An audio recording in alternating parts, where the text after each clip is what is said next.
Welcome back. We're going to continue on with our study of the Bible. We read 5 pages a day, and we are in Genesis chapter 27. I read from the New King James Version of the Bible.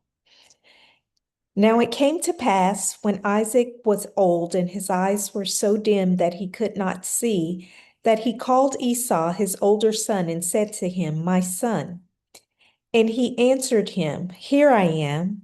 Then he said, "Behold, now I am old. I do not know the day of my death.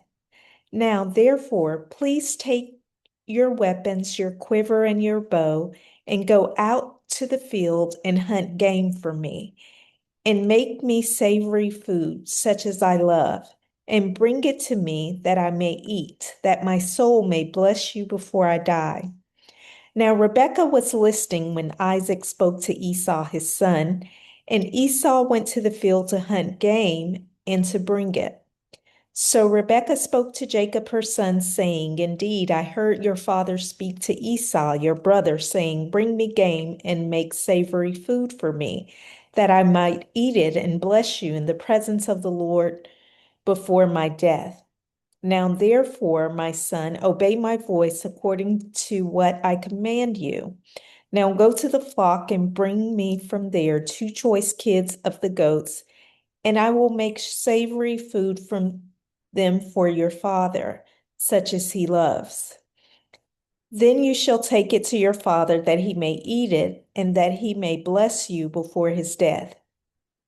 And Jacob said to Rebekah his mother, "Look, Esau, my brother, is a hairy man, and I am a smooth-skinned man. Perhaps my father will feel me, and I shall seem to be a deceiver to him, and I shall bring a curse on myself and not a blessing." But his mother said to him, "Let your curse be on me, my son. Only obey my voice and go, get them for me."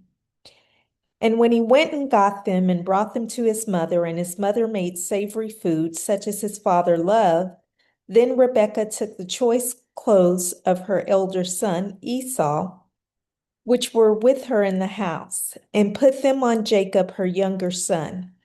And she put the skins of the kids on the goats on his hands, and on the smooth part of his neck. Then she gave the savory food and the bread which she had prepared into the hand of her son Jacob. So he went to his father and said, "My father." And he said, "Here I am. Who are you, my son?" Jacob said to his father, "I am Esau, your firstborn. I have done just as you told me. Please arise, sit, and eat of my game, that your soul may bless me." But Isaac said to his son, "How is it that you found it so quickly, my son?" And he said, "Because the Lord your God brought it to me." Isaac said to Jacob, "Please come near that I may feel you, my son, whether you are really my son Esau or not." So Jacob went near to Isaac his father, and he felt him and said, "The voice is Jacob's voice, but the hands are the hands of Esau." And he did not recognize him because his hands were hairy like his brother Esau's hands. So he blessed him. Then he said, "Are you really my son Esau?" He said, "I am." He said, "Bring it near to me, and I will eat of my son's game, so that my soul may bless you." So he brought it near to him, and he ate, and he brought him wine, and he drank. Then his father Isaac said to him, "Come near now and kiss me, my son." And he came near and kissed him, and he smelled the smell of his clothing, and blessed him, and said, "Surely the smell of my son is like the smell of a field which the Lord has blessed. Therefore, may God give you of the dew of heaven, of the fatness of the earth, and plenty of grain and wine. Let peoples serve you, and nations bow down to you. Be master of your brethren, and let your mother's sons bow down to you. Cursed be everyone who curses you, and blessed be those who bless you. Now it happened as soon as Isaac had finished blessing Jacob, and Jacob had scarcely gone out from the presence of Isaac his father, that Esau his brother came in from his hunting. He also had made savory food and brought it to his father and said to his father, "Let my father arise and eat of his son's game, that your soul may bless me." And his father Isaac said to him, "Who are you?" So he said, "I am your son, your firstborn, Esau." Then Isaac trembled exceedingly and said, "Who? Where is the one who hunted Where is the one who hunted game and brought it to me? I ate all of it before you came, and I have blessed him, and indeed he shall be blessed." When Esau heard the words of his father, he cried with an exceedingly great and bitter cry, and said to his father, "Bless me also, O my father." But he said, "Your brother came with deceit and has taken away your blessing." And Esau said, "Is he not rightly named Jacob? For he has supplanted me these 2 times. He took away my birthright, and now look, he has taken away my blessing." And he said, "Have you not reserved a blessing for me?" Then Isaac answered and said to Esau, "Indeed, I have made him your master, and all his brethren I have given to him as servants with grain and wine. I have sustained him. What shall I do now for you, my son?"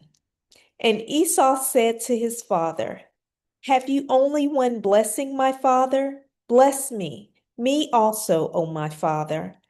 And Esau lifted up his voice and wept. Then Isaac, his father, answered and said to him, "Behold, your dwelling shall be of the fatness of the earth and of the dew of heaven from above. By your sword you shall live, and you shall serve your brother. And it shall come to pass when you become restless that you shall break his yoke from your neck." Esau hated Jacob because of the blessing with which his father blessed him. And Esau said in his heart, "The days of mourning from my father are at hand. Then I will kill my brother Jacob." And the words of Esau, her older son, were told to Rebekah. So she sent and called Jacob, her younger son, and said to him, "Surely your brother Esau comforts himself concerning you by intending to kill you.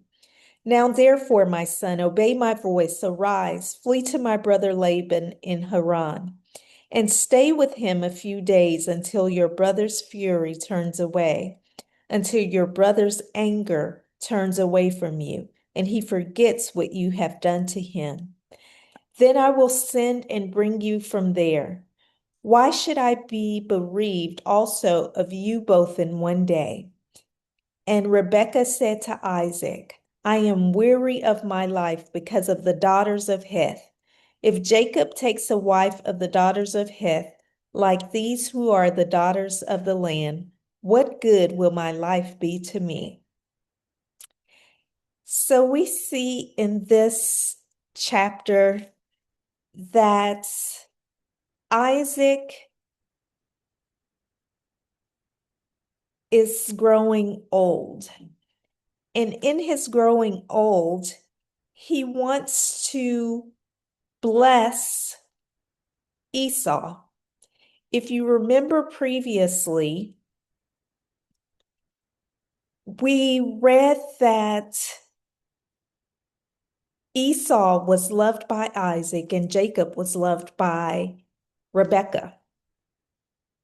And so we see him wanting to bless his older son. Jacob had already taken his birthright for stew, and now all he had left was a blessing that his father could give to him. And because of that,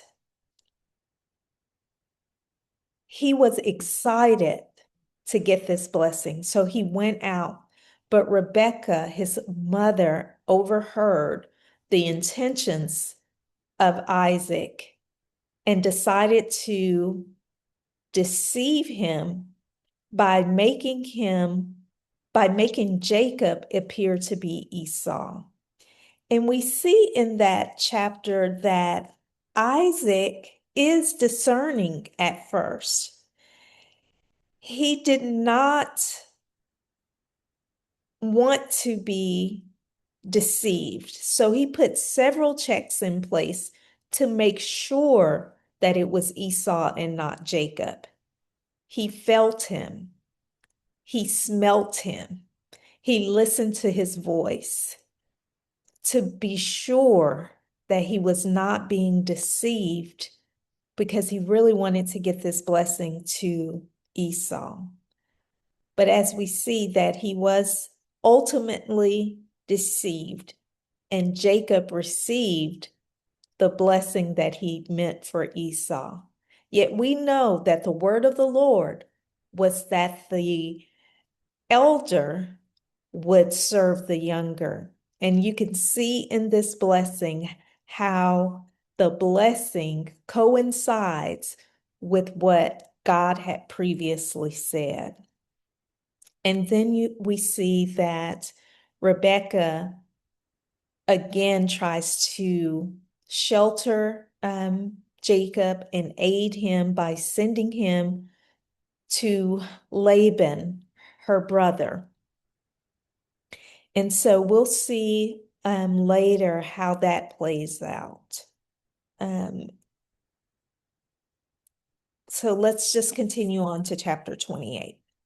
Then Isaac called Jacob and blessed him and charged him and said to him, "You shall not take a wife from the daughters of Canaan. Arise, go to Padan Aram, to the house of Bethuel, your mother's father, and take yourself a wife from there of the daughters of Laban, your mother's brother. May God Almighty bless you and make you fruitful and multiply you, that you may be an assembly of peoples, and give you the blessing of Abraham, to you and your descendants with you, that you may inherit the land in which you are a stranger, which God gave to Abraham." So Isaac sent Jacob away, and he went to Padan Aram, to Laban, the son of Bethuel, the Syrian, the brother of Rebekah, the mother of Jacob and Esau. Esau saw that Isaac had blessed Jacob and sent him away to Padan Aram to take himself a wife from there, and that as he blessed him, he gave him a charge, saying, "You shall not take a wife from the daughters of Canaan." And that Jacob had obeyed his father and his mother and had gone to Padan Aram. Also, Esau saw that the daughters of Canaan did not please his father Isaac. So Isaac went to Ishmael and took Mahalath, the daughter of Ishmael, Abraham's son, the sister of Nebaioth, to be his wife, in addition to the wives he had. Now Jacob went out to Beersheba and went toward Haran. So he came to a certain place and stayed there all night because the sun had set. And he took one of the stones of that place and put it at his head, and he lay down in that place to sleep. Then he dreamed, and behold, a ladder was set up on the earth, and its top reached to heaven. And there the angels of God were ascending and descending on it. And behold, the Lord stood above it and said, "I am the Lord God of Abraham, your father, and the God of Isaac. The land on which you lie, I will give to you and your descendants. Also, your descendants shall be as the dust of the earth. You shall spread abroad to the west and to the east, to the north and to the south. And in you and in your seed, all the families of the earth shall be blessed. Behold, I am with you and will keep you wherever you go, and will bring you back to this land. For I will not leave you until I have done what I have spoken to you." Then Jacob awoke from his sleep and said, "Surely the Lord is in this place, and I did not know it." And he was afraid and said, "How awesome is this place!" This is none other than the house of God, and this is the gate of heaven. Then Jacob rose early in the morning and took the stone that he had put on at his head and set it up as a pillar and poured oil on top of it, and he called the name of that place Bethel. But the name of that city had been Luz previously. Then Jacob made a vow, saying, if God will be with me and keep me in this way that I am going, and give me bread to eat and clothing to put on, so that I come back to my father's house in peace, then the Lord shall be my God. And this stone which I have set as a pillar shall be God's house. And of all that you give me, I will surely give a tenth to you. So Jacob went on his journey. I was going into chapter 29. Let's talk about chapter 28. And so we see then Isaac and Rebekah sending Jacob, protecting him from Esau, the rumor that he heard that Esau wanted to kill him. And they want him to go and marry again from their family. And then we see Esau taking a wife from Ishmael's family. Do you know who you marry matters? The lineage, the line. You are becoming covenant and one with another bloodline. So who you marry matters. And so that's why we see in the Bible the God-giving instructions about who they should and should not marry. So they were to stay away from the Canaanites and to marry only from the lineage of Abraham. And so then we see Jacob on his way, hearing from God himself, getting a blessing despite his deception, he and his mother's deception. He still receives a blessing. He feels the presence of the Lord despite what he had done. And he knows that God is with him. And he sets up a memorial to know that God has put this blessing on him, and also to declare that he would give back to God a tenth. So we see again, not only Abraham giving a tenth, but now we also see Jacob giving a tenth. So let's continue on to chapter 29. So Jacob went on his journey and came to the land of the people of the east, and he looked and saw a well in the field, and behold, there were 3 flocks of sheep lying by it. For out of that well they watered the flocks. A large stone was on the well's mouth. Now all the flocks would be gathered there, and they would roll the stone from the well's mouth, water the sheep, and put the stone back in its place on the well's mouth. And Jacob said to them, my brethren, where are you from? And they said, we are from Haran. Then he said to them, do you know Laban the son of Nahor? And they said, we know him. So he said to them, is he well? And they said, he is well, and look, his daughter Rachel is coming with the sheep. Then he said, look, it is still high day. It is not time for the cattle to be gathered together. Water the sheep and go and feed them. But they said, we cannot until all the flocks are gathered together and they have rolled the stone from the well's mouth. Then we water the sheep. Now, while he was still speaking with them, Rachel came with her father's sheep, for she was a shepherdess. And it came to pass when Jacob saw Rachel, the daughter of Laban, his mother's brother, and the sheep of Laban, his mother's brother, that Jacob went near and rolled the stone from the well's mouth and watered the flock of Laban, his mother's brother. Then Jacob kissed Rachel and lifted up his voice and wept. And Jacob told Rachel that he was her father's relative and that he was Rebekah's son. So she ran and told her father. Then it came to pass when Laban heard the report about Jacob, his sister's son, that he ran to meet him and embraced him and kissed him and brought him to his house. So he told Laban all these things, and Laban said to him, "Surely you are my bone and my flesh." And he stayed with him for a month. Then Laban said to Jacob, "Because you are my relative, should you therefore serve me for nothing? Tell me, what should your wages be?"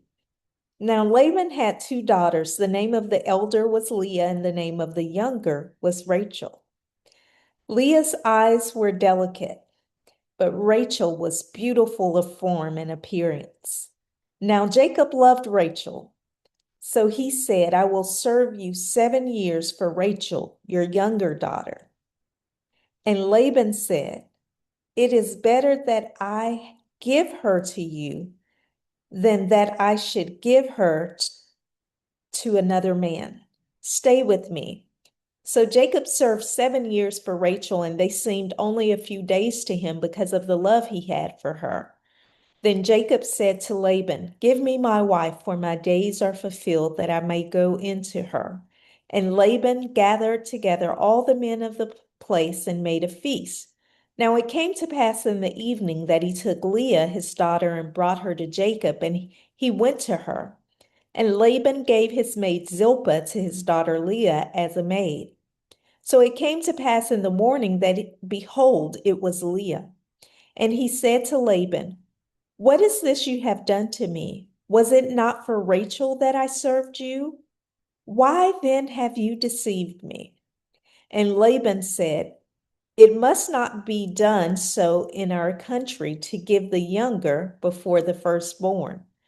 Fulfill her week, and we will give you this one also for the service which you will serve with me still another 7 years." Then Jacob did so and fulfilled her week. So he gave him his daughter Rachel as wife also. And Laban gave his maid Bilhah to his daughter Rachel as a maid. Then Jacob also went into Rachel, and he also loved Rachel more than Leah. And he served with Laban still another 7 years. When the Lord saw that Leah was unloved, he opened her womb, but Rachel was barren. So Leah conceived and bore a son, and she called his name Reuben, for she said, "The Lord has surely looked on my affliction. Now therefore my husband will love me." Then she conceived again and bore a son, and said, Because the Lord has heard that I am unloved, he has therefore given me this son also." And she called his name Simeon.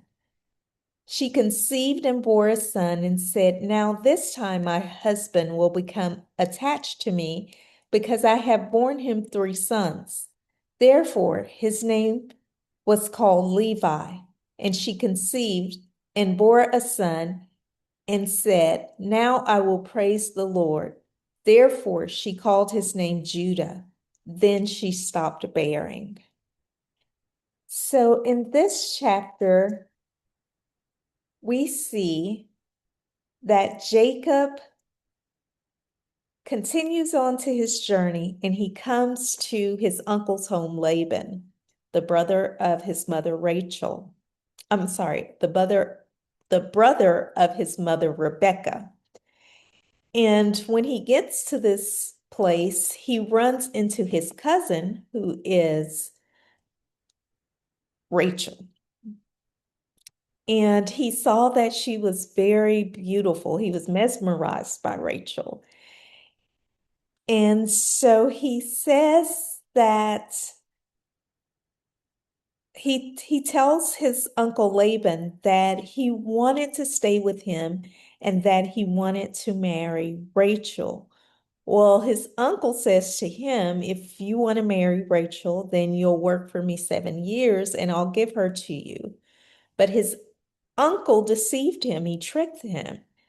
And he said that the reason that he tricked him was because of the birth order and the birthright as it pertains to marriage. And so we see here now the deceiver being deceived in a similar manner in which he had deceived. And so he ends up on the bridal night receiving Leah in his bridal chamber instead of Rachel, whom he had worked for. And then we see his uncle telling him that he would have to work 7 more years, but he would give him Rachel.